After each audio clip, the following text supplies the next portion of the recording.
Hello and welcome to Bottom Line. I'm Cindy Keynes. We're going to learn more about problem solving today, which is something that everyone can use. So I'd like to introduce my guest for today's show. She's the owner of ProcessWorks, Kathy Zielinski. Welcome to the show, Kathy. Oh, very nice. Thank you.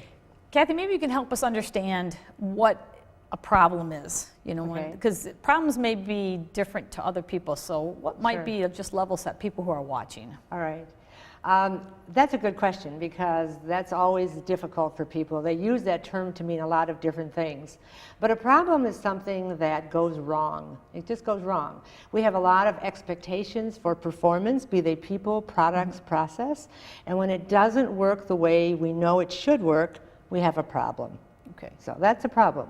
Well, and how do we start the whole problem-solving process? Because usually there's kind of some set steps that you should go through. Right. So maybe we can kind of walk through, or maybe if you want to even illustrate what a common problem might be and how we walk through it and someone can approach it, and then maybe how people approach them differently. Yes, they do. People approach them in Especially when many you talk ways. in a work environment, you don't go from Right. A to B the same way somebody else does. Sometimes there's always conflict. Right. The first thing you really need to do with a problem is understand it. You have to have a very clear idea of what your problem is. I had a situation not very long ago with my bank, and I went to the bank and the ATM, I could have said to the teller that the ATM wasn't working. But the real issue was not that the ATM wouldn't accept my card, or that it didn't print a receipt, or that it didn't do something else. It would not accept a money order. Now, many people might walk in the bank and say, you know what, the ATM isn't working. But that's not really the problem. It's too big. Too big, right. Too big. It has to be clear. The ATM would not accept a money order. A check, yes, not a money order. Right. So that's the first thing. Then once I really understand what the issue is, now I have to ask some questions. Now I want to know, this is not true of the ATM, but for some things it might be. Does the problem happen certain places and not other places? Right. When did the problem first start? Is there a pattern to its occurrence? Does it start? Does it stop? And we want to look at, the sequence of how that happens. When in process do I see the problem occurring? I might say the ATM doesn't work. Well, it just stopped. Well, when did it stop? Mm-hmm. Did it stop when you did the screen stop coming up? Once you put your card in? Mm-hmm. Could you get the card in?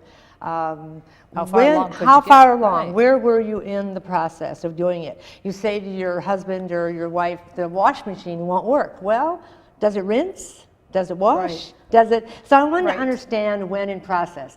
And then I want to know how big my problem is. What is the size? And I have to translate the concept of big to whatever the situation is.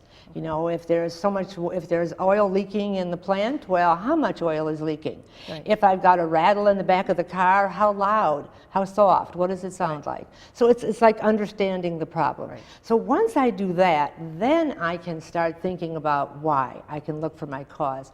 Problem solving is all about finding why, the cause. Okay. So then I start generating possible causes.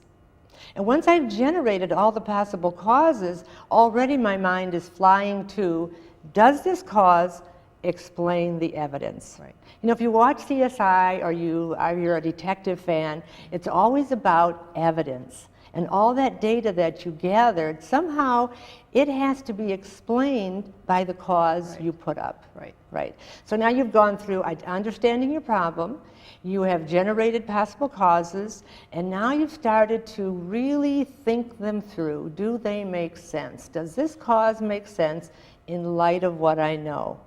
And then once you've done that, because the whole purpose of doing thinking through a problem is to solve it, is to get rid of it. So I want to do something.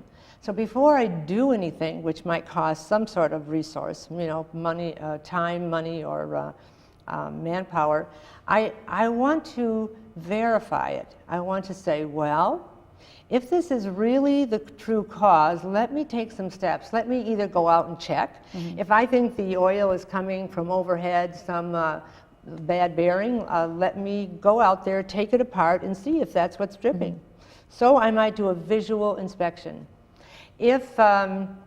If I think that my computers are not working so well, every time I turn the lights off or on, if the lights have something to do with it, then I'm going to do a little experimentation. Can I control the cause?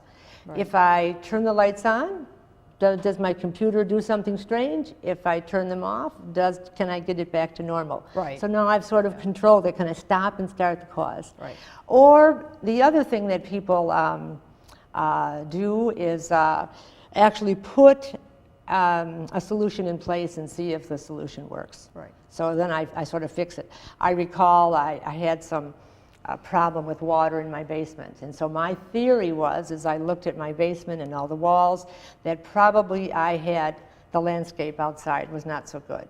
So what did I do? I put some additional dirt out there to see if I would move the water away from the my house. home. Yeah.